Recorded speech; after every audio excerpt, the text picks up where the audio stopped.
सुप्रभात। कैसे हैं बच्चे आप सभी। आशा करती हूँ कि आप सभी अपने घर पर खुश और खुशहाल होंगे और अच्छे से अपनी पढ़ाई कर रहे होंगे। बेटा, हमने शुरू किया था उत्साह नाम का निबंध, जो हम 2-3 दिन से पढ़ रहे हैं। आगे आज उसकी चर्चा करते हैं। पीछे हमने देखा था कि कुछ लोग जो कार्य करते हैं, उस कार्य के अंदर जो उनकी गति होती है, उससे उनका उत्साह प्रकट होता है। या दूसरी तरफ एक उदाहरण के माध्यम से ही बताया गया था कि केवल हमारे शारीरिक क्रिया के माध्यम से ही नहीं, बल्कि हम बुद्धि से भी तेज गति से कार्य करते हैं। जैसे हम किसी के आने की बात को सुनकर या आने के उस मैसेज को सुनकर हम उत्साह में होकर किसी दूसरे को बोलते हैं, उसके अंदर मन में जो विचार आते हैं वो भी उत्साह का प्रतीक है। फिर आया था कि जो कुछ धर्मवीर होते हैं, दानवीर होते हैं, कि दया जो दान है वो दानवीर, यानी कि दान वो कहा जाएगा जब हम उस वस्तु को दान में देकर हमारे जीवन में हमने कुछ सेक्रीफाई किया हो। ऐसा दान नहीं कहा जाएगा। मान लो हमारे पास लाख रुपए हैं और हम उसमें से 10 रुपए किसी को दें, तो वो दान नहीं है। दान वो है, जैसे प्राचीन काल में की कहानियां वगैरह आपने सुनी होगी कि इस राजा ने अपने पूरे साम्राज्य को दान में कर दिया और फिर वो जंगल जंगल भटकता रहा। यानी कि अपने जीवन में कठिनाई सहकर और अपने जीवन में कमाया हुआ धन किसी को देकर उस दान को दान माना जाता है। फिर बात आगे आते आते हम यहाँ पे पहुँच चुके थे कि जो दान है, कुछ दान जो होता है कि कुछ दान तो हम करते हैं दया के वश होकर, किसी को दया भाव से हम दान देते हैं। और कुछ कहा है कि किसी ने कहा है कि श्रद्धा के वश होकर, किसी ने लोभ के वश होकर, इस प्रकार से कि इन चीज़ों के अंदर आकर ही हम दान करते हैं, उसी को दान कहा जाता है। इसी को पढ़ते पढ़ते हम आगे पहुंच चुके थे। हम आ गए थे यहाँ पर कि कर्म के अनुष्ठान में जो आनंद होता है, कि उस उत्साह के अंतर्गत उत्साह नाम का भाव जब व्यक्ति के हृदय में पैदा हो जाता है और उस समय जब वो कर्म करता है और उस कर्म के अनुष्ठान में जो आनंद होता है, उस कर्म को करते समय जो हमारे हृदय के अंदर आनंद होता है, उसका विधान यानी कि उसका प्रभाव 3 रूपों में दिखाई पड़ता है। किस किस प्रकार से? कर्म भावना से उत्पन्न, कि हम कर्म करते हुए हमारे हृदय के अंदर कर्म भावना उत्पन्न हुई, इसके ऊपर प्रभाव पड़ता है उत्साह का। दूसरा, फल भावना से उत्पन्न, हमें दिखाई देता है कि इस कार्य को करने से हमें ये इसका परिणाम मिलेगा, आज पढ़ने से कल हमें नौकरी मिलेगी। इस भाव से उत्साह के रूप में हम कार्य करते हैं। यानी कि कार्य करने का मतलब यहाँ जो हम पढ़ाई कर रहे हैं, लगन करके पढ़ाई तुम लोग कर रहे हो, वो किस भावना से प्रेरित होकर कर रहे हो? कल आपको पढ़ने के बाद आपका एग्जाम पास होगा और आपको ये वाली नौकरी मिल जाएगी। इसका मतलब आप फल भावना से उत्पन्न होकर उस कार्य का अनुष्ठान कर रहे हैं, उस कार्य की पूर्ति कर रहे हैं, उस कार्य को क्रिया के रूप में कर रहे हैं। नेक्स्ट है आगंतुक या विषयांतर से प्राप्त। आगंतुक का मतलब, जैसे हमने अतिथि आने के जो उदाहरण के माध्यम से समझने का प्रयास किया था कि आगंतुक या विषयांतर, विषय से जो हम अभी तक पढ़ते आ रहे हैं इससे अलग से कुछ भी प्राप्ति हो सकती है, उसके कारण भी उसका प्रभाव भी हमारे उत्साह नामक हृदय के अंदर उत्पन्न भाव के ऊपर पड़ता है। इस कर्म भावना प्रसूत, आगे कहता है यहाँ पर लेखक शुक्ल जी कहते हैं कि कर्म भावना प्रसूत, की कर्म भावना से उत्पन्न, प्रसूत का मतलब उत्पन्न आनंद, जो ही सच्चे वीरों का आनंद समझना चाहिए, कि उसको ही, जो सच्चे वीर है वो उसी को आनंद समझना चाहिए, जिसमें साहस का योग प्राय बहुत अधिक रहा करता है। कि जो सच्चे वीर होते हैं, कर्म करने में सच्चे रूप से रुचि जो लेते हैं, उसी को आनंद समझना चाहिए, उसी को आनंद उन्हें कहना चाहिए, जिसमें साहस का योग होता है, जो साहस के साथ कार्य को करते हैं। बहुत अधिक रहा है कि उसमें साहस जो है, साहस नाम का भाव उसमें ज़्यादा रहता है। सच्चा वीर जिस समय मैदान में उतरता है, उसी समय उतना साहस भरा रहता है जितना औरों को विजय या सफलता प्राप्त करने के बाद होता है। शुक्ल जी यहाँ पर कहते हैं कि जो वास्तव में सच्चा वीर है, यानी कि कर्म करने में जिसकी रुचि है, उसके अंदर जिस समय मैदान में उतरता है, जब वो मैदान में उतरता है तो उसके हृदय के अंदर साहस भरा होता है कि मैं अपने साहस के दम पर सबके साथ युद्ध में जीत ही जाऊंगा। तो उस समय उतना ही आनंद भरा रहता है जितना औरों को विजय या सफलता प्राप्त करने के बाद होता है। यानी कि कुछ लोगों में साहस आता है परिणाम की प्राप्ति के पश्चात। ऊपर हमने पढ़ा ना कि फल के परिणाम के ऊपर भी आधारित होता है, और फिर एक आता कर्म के ऊपर। तो इन्होंने कहा है कि जो वास्तव में बहादुर लोग होते हैं उनके हृदय के अंदर जो साहस है वो पहले से इतना भरा होता है जितना कुछ लोगों के अंदर तो जीत के पश्चात यानी कि परिणाम की फल की प्राप्ति के पश्चात उनके हृदय में उत्पन्न होता है। आगे शुक्ल जी इस बात को और स्पष्ट करते हुए कहते हैं कि उसके कर्म और फल के बीच या तो कोई अंतर होता ही नहीं या बहुत सिमटा हुआ होता है। कर्म का मतलब अभी तो वो किस में जा रहा है, मैदान के अंदर जा रहा है युद्ध करने के लिए, और वहां उसका कर्म क्या है, युद्ध करना। कि कर्म और फल के बीच में, फल क्या है, युद्ध में हार भी सकता है और युद्ध में जीत भी सकता है। कि कर्म और फल के बीच या तो कोई अंतर नहीं होता या तो इन दोनों के बीच में कोई अंतर ही नहीं है। उसके हृदय के अंदर इतना हौसला है कि वो युद्ध करेगा और 100% उसकी जो विजय है वो निश्चित है। उसे अपने आप के ऊपर पूरा आत्मविश्वास है ही नहीं होता या बहुत सिमटा हुआ होता है। उसे अंतर का मतलब उसके लिए नामात्र समझा जाता है। इसी से कर्म की ओर वह उसी झोंक से लपकता है जिस झोंक से साधारण लोग फल की लपका करते हैं। कि जो आम व्यक्ति होता है यानी कि जिसके हृदय के अंदर बहुत ज़्यादा उत्साह नाम का जो भाव संचारित नहीं होता वो तो फल की ओर लपकता है, लेकिन जो साहसी लोग होते हैं, जो वास्तव में उत्साही लोग होते हैं, वो उस कर्म की ओर ही इस तरह से लपकते हैं, इस तरह से झटका मारते हैं, कर्म ही इस ढंग से करते हैं कि 100% उनके हाथ में फल आ ही जाता है। इसी कर्म प्रवर्तक आनंद की मात्रा के हिसाब से शौर्य और साहस का सफूर्ण होता है। सफूर्ण का मतलब उत्पन्न होना, किसी चीज का चलना।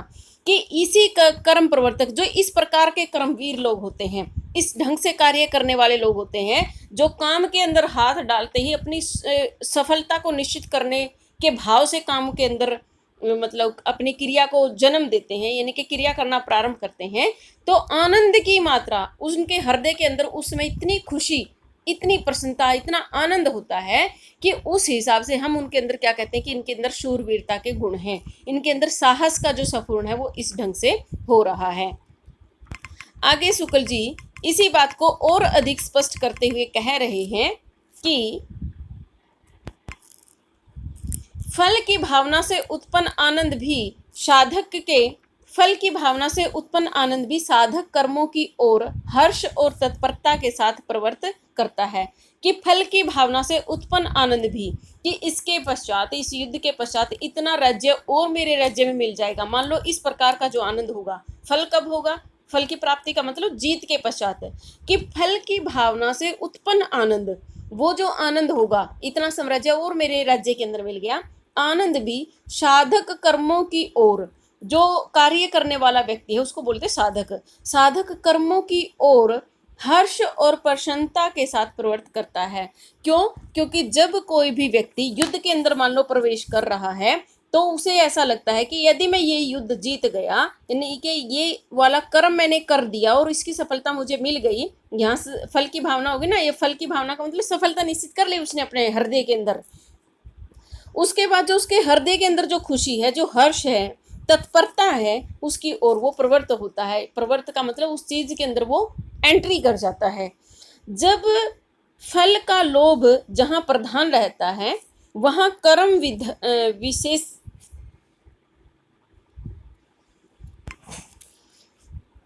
जहां फल का लोभ जहां प्रधान रहता है, फल का मतलब जो काम का परिणाम है उसके ऊपर जो जहां निरंतरता बनी रहती है, यानी कि जो उस कर्म के अंदर जो कार्य करने वाला व्यक्ति है, जो कर्ता होता है, जहां प्रधान रहता है वहां कर्म विषयक आनंद उस फल की भावना की तीव्रता और मंदता पर अवलंबित रहता है। अब यहाँ पर इस लाइन को ध्यान से समझिए बच्चे, क्या कहता है, कर्ता हो गया काम को करने वाला जिसके हृदय के अंदर उत्साह है। कहता है कि फल का लोभ जहां प्रधान होता है, मान लो वो युद्ध के अंदर जा रहा है और उसे प्राप्ति होनी है एक बड़े साम्राज्य की, उस युद्ध में जीतने के बाद, ये हो गया फल का लोभ। ये प्रधान होने के बाद जहां कर्म विषक, जो वो कर्म कर रहा है, कर्म क्या कर रहा है यहाँ पर, वो युद्ध के अंदर जा रहा है, युद्ध करना उसका कर्म है यहाँ पर। आनंद उसी फल की भावना की तीव्रता, उसी फल की भावना क्या हो गई कि एक बड़े साम्राज्य की प्राप्ति होगी, और वो उस अब अगर साम्राज्य मिलेगा तो काम करने वाले को क्या आएगा, आनंद आएगा। तो वही आनंद उसकी तीव्रता को, उसके जो युद्ध करने की गति होगी, उसके अंदर जो कार्य करने की जो शक्ति होगी, उसके अंदर तीव्रता आएगी। और मंदता, मंदता का मतलब धीमी गति, कि किस प्रकार से वो युद्ध तेज गति से कर रहा है या वो तीव्र गति से कर रहा है, उसका वो सहारा बनेगा। अवलंबित का मतलब होता है सहारा बनना, कि उसके काम करने की गति, उसके प्रहार करने की तीव्रता या मंदता इस चीज पर निर्भर करेगी कि उसके हृदय के अंदर कितना हौसला है, कितना उत्साह है, उसी का वो सहारा बनेगा। उद्योग की परवाह के बीच जब जब फल की भावना मंद पड़ती है, उद्योग का मतलब जो वो काम कर रहा है उसको बोलेंगे उद्योग, कि उद्योग के प्रवाह के बीच जब वो काम कर रहा है, उस प्रवाह के बीच जब जब फल की भावना मंद पड़ेगी, जब जब उसे ये लगेगा कि नहीं मैं युद्ध जीत नहीं सकता, ये राज्य मुझे मिल नहीं सकता, इस प्रकार की भावना जब जब उसके हृदय के अंदर युद्ध करते करते समय उसके हृदय के अंदर मंद पड़ेगी, उसकी आशा कुछ धुंधली पड़ जाती है। तो जो उसकी जो आशा थी कि मुझे ये राज्य मिल जाएगा, यदि काम में धीमी गति आई, अगर उसकी जो इच्छा है, उसे लग रहा है कि जो दूसरा योद्धा है वो बहुत अच्छे से युद्ध कर रहा है और मैं हार जाऊंगा, उसके मन में कहीं एक पल के लिए भी ये विचार आ गया, तो जब जब फल की भावना जो मंद पड़ती है, उसकी आशा कुछ धुंधली पड़ने लगती है। अभी तक उसकी आशा क्या थी, इतने बड़े साम्राज्य को पाने की, लेकिन अब उसकी आशा है वो थोड़ी सी और धुंधली पड़ गई, क्योंकि उसके मन में कहीं ना कहीं जो नेगेटिव विचार था, नकारात्मक ऊर्जा थी, वो प्रवेश कर गई है। जब जब आनंद की उमंग गिर जाती है, जब जब जो हृदय के अंदर जो प्रसन्नता है वो गिरने लगती है, उमंग का मतलब खुशी गिर जाती है, यानी कि उसकी जो श्रेणी है वो नीचे डाउन की ओर आती है, तो उसी के साथ उद्योग में भी शिथिलता आती है। तो उसी के साथ उसके कर्म करने की जो गति है उसमें भी शिथिलता आ जाती है। अब तुम्हें ये युद्ध वाली बातें सारी समझ में ना आ रही होगी, तो एक दूसरा उदाहरण मैं आपको बताती हूँ। मान लो तुम्हें अभी पीछे जो डी ग्रुप का पेपर हुआ था, क्लरिकल का जो एग्जाम हुआ था, उसको देख के आपके मन में आ रहा होगा कि हम बहुत अच्छे से पढ़ें, बहुत जल्दी जो भी बच्चे पढ़ रहे हैं उनको नौकरी मिल रही है। तो आपके हृदय में एक उमंग आई, आपने बहुत तेज गति से पढ़ना शुरू किया, फिर इसी बीच आपने कहीं से सुन लिया कि इस तरह से वो सेटिंग करके वो नौकरी पे लग गया, तो फिर आपके हृदय के अंदर पढ़ तो आप रहे होंगे, लेकिन वो जो गति उस समय लगी हुई थी वो गति आपकी डाउन पड़ गई होगी। क्यों? क्योंकि जो उमंग थी यदि वो गिर जाती है, आपको पता चलता है कि हाँ कोई सेटिंग करके भी लग जाता है, तो आपकी उमंग क्या होगी, गिरने लगेगी। और जिसके कारण आपका जो उद्योग, उद्योग का मतलब जो आप पढ़ाई कर रहे थे, जो आप कर्म कर रहे थे, उसके अंदर शिथिलता आएगी। यानी कि जिस रुचि के साथ आप अपने एग्जाम की आप तैयारी कर रहे थे, जिस परीक्षा की आप तैयारी कर रहे थे, उसके अंदर भी शिथिलता आ जाएगी। आशा करती हूँ कि इस उदाहरण के माध्यम से आपको जरूर समझ में आ गया होगा। पर कर्म भावना प्रधान उत्साह बराबर एक रस रहता है, लेकिन यहाँ ये जो अंतर किया है कि जहां हम फल यहाँ पर हमारे लिए नौकरी था, अब तुम नौकरी के फल के आधार पर पढ़ रहे थे, तो वो स्थिरता आई कब, जब तुम्हें पता चला कि सेटिंग के साथ भी लोग जॉब लग रहे हैं, तो इससे आपके कर्म में स्थिरता आई। लेकिन आप यदि टारगेट लेके पढ़ोगे कि मेरा काम केवल और केवल पढ़ाई करना है, तो उस समय आपके उद्योग के ऊपर, आपके कर्म के ऊपर कोई प्रभाव नहीं पड़ेगा। यही बात इस लाइन के अंदर स्पष्ट की गई है। देखिए इस लाइन को ध्यान से पढ़िए कि पर कर्म भावना प्रधान, जहां केवल हमने कर्म को प्रधान बनाकर कार्य करना शुरू कर दिया ना, तो उसके बाद उत्साह में कोई अंतर नहीं पड़ेगा, वो एक रस बना रहेगा। अर्थात जो कर्ता होता है उसके हृदय के अंदर उत्साह ज्यों का त्यों बना रहता है। आगे लिखा है कवि लेखक ने, फलासक्त, फलासक्त का मतलब होता है फल के प्रति आसक्त। आसक्त का मतलब जो इच्छित व्यक्ति है। जैसे तुम अपने आप को मानो तुम जॉब के इच्छुक हो, तो तुम फलासक्त हुए। आसक्त का मतलब इच्छुक। उत्साही असफल होने पर खिन्न और दुखी होता है। जो व्यक्ति फल की इच्छा रख के काम करता है और मान लो उसको वो फल ना मिले, मान लो तुमने एक एग्जाम की तैयारी की नौकरी के लिए और तुमने वो एग्जाम दे दिया, पीछे बहुत सारे बच्चों ने, जो क्लरिकल का एग्जाम हुआ था वो बहुत सारे बच्चों ने दिया था, तो इसने उसी के साथ वो फल था आपके लिए, वो क्लरिकल की जॉब, उस उत्साह में यदि तुम असफल हो गए, उस एग्जाम में तुम असफल हुए, तो बहुत सारे बच्चे बहुत दुखी हुए होंगे, बहुत खिन्न हुए होंगे। तो वो उसके साथ जुड़ा होता है, यानी कि परिणाम के साथ आप कार्य कर रहे थे, फल की इच्छा के लिए आप कार्य कर रहे थे। पर कर्म आसक्त उत्साही केवल कर्मानुष्ठान से पूर्व की अवस्था में हो जाता है। लेकिन जो कर्म के लिए उत्साही लोग होते हैं कि मेरा काम तो केवल ऐसे सन्यासियों वाले भाव से कि मेरा काम तो केवल है ना पढ़ाई करना है, ज्ञान को अर्जित करना है, इस उत्साह के साथ जो कर्म करता है, जो कर्म अनुष्ठान का मतलब कार्य करने में जो लीन रहता है, पूर्व की अवस्था में ही हो जाता है। आगे यहाँ पर जो लेखक है वो कहता है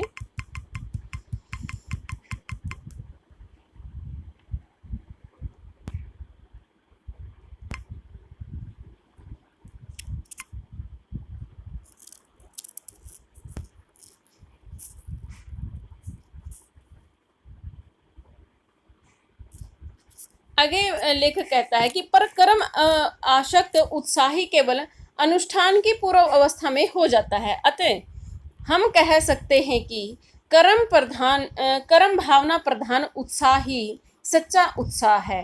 फल भावना प्रधान उत्साह तो लोभ ही का एक प्रच्छन्न रूप है। देखो अब क्या कह रहे शुक्ल जी इस लाइन के अंदर से, देखो कितनी गहरी बात उन्होंने कही है। इन्होंने कहा है कि जब हम कोई भी कार्य फल प्राप्ति की इच्छा के लिए, वो तुम युद्ध वाली बात पे ना जाके, क्योंकि लेखक ने जो उदाहरण दिया वो हमें युद्ध के माध्यम से दिया है। हम इसको युद्ध के बात, क्योंकि युद्ध में ना तो तुमने लड़ने जाना है और ना मैंने लड़के देखा है, तो हम योद्धा नहीं है। हम योद्धा दूसरी तरफ से इस बात को देखते हैं। हम जाते हैं आज के क्षेत्र में ना, बेरोजगारी के इस माहौल में रोजगार पाना भी बहुत बड़ा युद्ध है। हम उसके माध्यम से देखेंगे कि जो लोग उस कार्य को कर रहे हैं किसके आधार पर, कर्म के आधार पर। कि अगर कोई बच्चा इस भावना के साथ पढ़ रहा है कि मुझे केवल ज्ञान अर्जित करने के लिए पढ़ना है, तो वो उसके तो उस कार्य के ऊपर कोई प्रभाव नहीं पड़ेगा। और इसने कह दिया, देखो अंत में हम कह सकते हैं कि कर्म भावना प्रधान उत्साह ही सच्चा उत्साह। सच्चा उत्साह तो क्या है, केवल कर्म के ऊपर सारा का सारा फोकस करके यदि कार्य किया जा रहा है तो वो सच्चा उत्साह है। लेकिन यदि फल भावना को प्रधान बना करके आपका टारगेट केवल और केवल यदि आप जॉब लेकर चलते हैं और फिर आप कार्य कर रहे हैं, तो वो सच्चा उत्साह नहीं है। वो तो एक प्रच्छन्न, एक दिखावे का रूप है, एक ढोंग है ज्ञान अर्जित करने का। इस प्रकार से लेखक ने कहा है। आगे कहते हैं कि उत्साह वास्तव में कर्म और फल की मिली जुली अनुभूति है। उत्साह क्या है, उत्साह इसने अब यहाँ पर कहा है कि कर्म, उत्साह जो नामक जो भाव है ना, वो कर्म और फल दोनों का मिला जुला रूप है, मिली जुली अनुभूति है। केवल यदि आपको कोई भी कार्य करने से यदि कोई भी आपको उसका लाभ नहीं मिल रहा है, तो आप उस कर्म में प्रवृत्त ही नहीं होंगे। मान लो जो साधु सन्यासी है वो तपस्या करते हैं, वो योग लगाते हैं, उनका भी कोई ना कोई टारगेट है। उनका टारगेट है कि हमें ईश्वर की प्राप्ति हो, हमें मोक्ष की प्राप्ति हो, यानी कि बिना फल की इच्छा के तो कोई कार्य हो ही नहीं सकता। ऐसा भी तो बिल्कुल मतलब अनुचित ही है आज के युग में कि जिस कार्य का कोई लाभ ही नहीं है तो कोई भी व्यक्ति उसको करेगा क्यों, क्योंकि आवश्यकता आविष्कार की जन्य होती है। तो वही बात यहाँ पे कही गई है। पीछे लेखक ने क्या कहा कि कर्म की ओर प्रवृत्त होकर ही, केवल कर्म के ऊपर फोकस करके ही यदि आप काम करोगे तो वास्तव में वही उत्साह है। यहाँ उसने कहा है कि कर्म और फल दोनों की जो मिली जुली अनुभूति होगी वही उत्साह कहा जाएगा, जिसकी प्रेरणा से तत्परता आती है। अब उससे प्रेरणा लेकर जो कार्य करने वाला, जो कर्ता व्यक्ति है, उसके हृदय के अंदर तत्परता आएगी, उत्साह आएगा, उसकी क्रिया के अंदर आप कह सकते हैं कि तीव्रता आएगी। फिर कहा है कि यदि फल दूर ही पर दिखाई पड़े, यदि उसे फल यानी कि जो परिणाम है उस कार्य का वो बहुत दूर ही दिखाई दे, उसकी भावना के साथ ही उसका लेश मात्र भी कर्म या प्रयत्न के साथ लगाव ना मालूम हो, तो हमारे हाथ पैर भी ना उठे, तो उस फल के साथ हमारा सहयोग ही ना हो। अब देखो कितने आसानी से समझाने का प्रयास कर रहे हैं यहाँ पर शुक्ल जी। किसने कहा कि यदि फल हमें बहुत दूर दिखाई दे, मान लो हम बहुत तुम्हें लगे कि अभी तो मुझे ये भी नहीं आता, अभी मुझे ये पोर्शन भी नहीं आता, अभी ये पोर्शन भी नहीं आता, तो मेरा तो IPS IAS बनना या इस जॉब को प्राप्त करना बहुत दूर है। यदि फल की मात्रा बहुत दूर दिखाई दे, उसकी भावना के साथ उसका लेश मात्र भी, जो आप पढ़ाई पढ़ रहे हैं, मान लो आप ले रहे हैं आर्ट और आपको कह दे डॉक्टर बनने के लिए, तो उसके साथ तो आर्ट के सब्जेक्ट का और डॉक्टरी लाइन के साथ तो लेश मात्र भी यानी कि बहुत दूर तक भी कोई रिलेशन नहीं बन सकता। लेस मात्र भी कर्म या प्रयत्न के साथ लगाव न मालूम हो, क्योंकि यदि आप आर्ट्स के स्टूडेंट है तो आप तो डॉक्टर लाइन में जा ही नहीं सकते। जब उसके साथ कोई लगाव ही मालूम नहीं होता तो हमारे हाथ पांव कभी न उठे तो फिर वो कार्य करने का मन ही नहीं करेगा और उस फल के साथ हमारा सहयोग ही न हो, और वो फल भी हमें कभी प्राप्त नहीं हो सकता। क्योंकि आप आर्ट के स्टूडेंट हैं और आप डॉक्टर बनने के यदि आज सोच रहे हैं तो वो तो फल आपको कभी मिलेगा ही नहीं, वो परिणाम तो कभी मिलेगा ही नहीं। कभी आपका और आपके उस टारगेट का जो डॉक्टर बनने का आपने सपना देख लिया उसका तो कभी भी संयोग नहीं हो सकता, अर्थात वो कभी आपको नहीं मिल सकता, अर्थात आप कभी डॉक्टर ही नहीं बन सकते। इससे कर्म श्रृंखला की पहली कड़ी पकड़ते ही, इसीलिए जो भी आप कर्म कर रहे हैं, कर्म श्रृंखला का मतलब जब आपने कर्म करना शुरू किया था तो पहली कड़ी पकड़ते ही फल के आनंद की ही अनुभूति होने लगती है। मान लो आपने सोचा डॉक्टर बनने की और आपने ये सोच लिया 9th क्लास में, तो आप 1 में उसी लाइन के अंदर जाएंगे। तो पहली श्रृंखला के अंदर ही कड़ी पकड़ते ही आनंद की भी कुछ अनुभूति होने लगती है।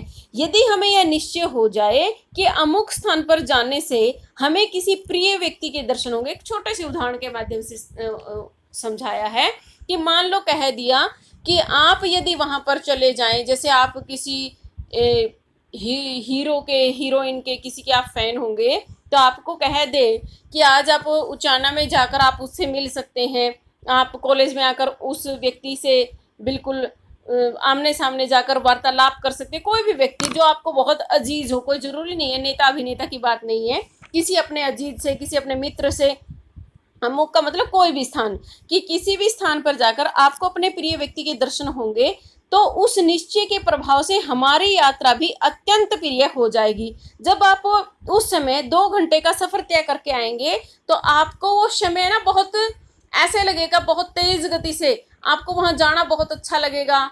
चाहे आपको किसी भी प्रकार की समस्या आ रही है, आपको उस समस्या में भी समस्या नजर नहीं आएगी, क्योंकि आपको ये पता है कि वहां पहुंचते ही आपको ये चीज मिल जाएगी। आपको कह दे कि वहां जाते ही आपको ये मिलना है तो आपको वो जो यात्रा है वो बड़ी सुखद रहेगी, यानी कि बड़ा आनंद आएगा आपको वो कार्य करते हुए।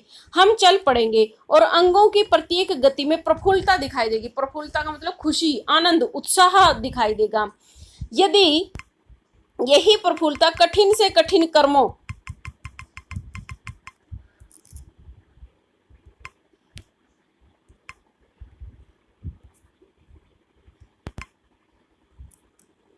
यही प्रफुल्लता कठिन से कठिन कर्मों के साधन में भी देखी जाती है कि यही प्रफुल्लता कठिन से कठिन, चाहे कितना भी मुश्किल से मुश्किल कार्य हो, के साधन में भी देखी जा सकती हैं। वे कर्म में भी प्रिय हो जाते हैं और अच्छे लगने लगते हैं। जब तक फल तक पहुंचने वाला कर्म पथ अच्छा न लगेगा तब तक केवल फल का अच्छा लगना कुछ नहीं है। अब कहा है कि हम भी प्रिय लगने लगते हैं।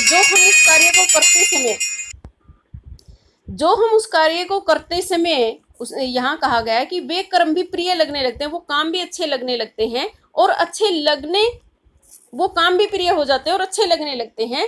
जब तक फल तक पहुंचने वाला कर्म पथ अच्छा न लगेगा तब तक केवल फल का अच्छा लगना कुछ नहीं है।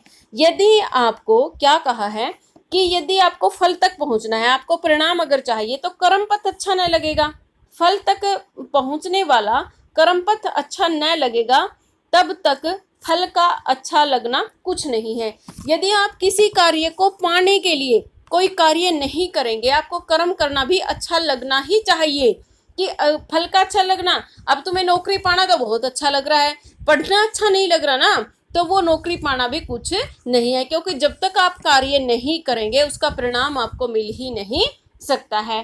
फल की इच्छा मात्र हृदय में रखकर जो प्रयत्न किया जाएगा वह अभाव में और आनंद शून्य होने के कारण निर्जीव सा होगा। कहा है कि फल की इच्छा मात्र, कि केवल आपको फल की इच्छा तो है, नौकरी पाने की इच्छा तो है, हृदय में रखकर जो प्रयत्न किया जाएगा, जो कोशिश की जाएगी, वह अभाव में, वह अधूरा, आनंद शून्य, आनंद से रहित होने के कारण निर्जीव होने लगेगा। फिर आगे कहते हैं कि कर्म रुचि शून्य प्रयत्न में कभी कभी इतनी उतावली और आकुलता, आकुलता का मतलब बेचैनी होती है, कर्म रुचि कि कार्य के अंदर जो रुचि है, कार्य के अंदर जो रुचि है वो शून्य प्रयत्न में, शून्य का मतलब जरा से प्रयत्न में, अब बिल्कुल ना मात्र के प्रयत्न में कभी कभी इतनी उतावली, उतावली का मतलब जो एक्साइटमेंट होती है व्यक्ति के हृदय के अंदर, आकुलता का मतलब जो बेचैनी होती है, बेचैनी होती है या आकुलता बेचैनी होती है, मनुष्य साधना के उत्तरोत्तर क्रम का निर्वाह न कर सकने के कारण बीच में चूक जाता है। तो कहा है कि व्यक्ति उस कार्य को करते समय बीच में ही, चलो बच्चे वीडियो काफ़ी लंबी बन चुकी है, मैं इस यहाँ से कर्म वाले इस पॉइंट से आपको दोबारा से पढ़ाना शुरू करूँगी। आशा करती हूँ कि जितना मैंने पढ़ाई आपको ज़रूर समझ में आया होगा। धन्यवाद। जय हिंद, जय भारत।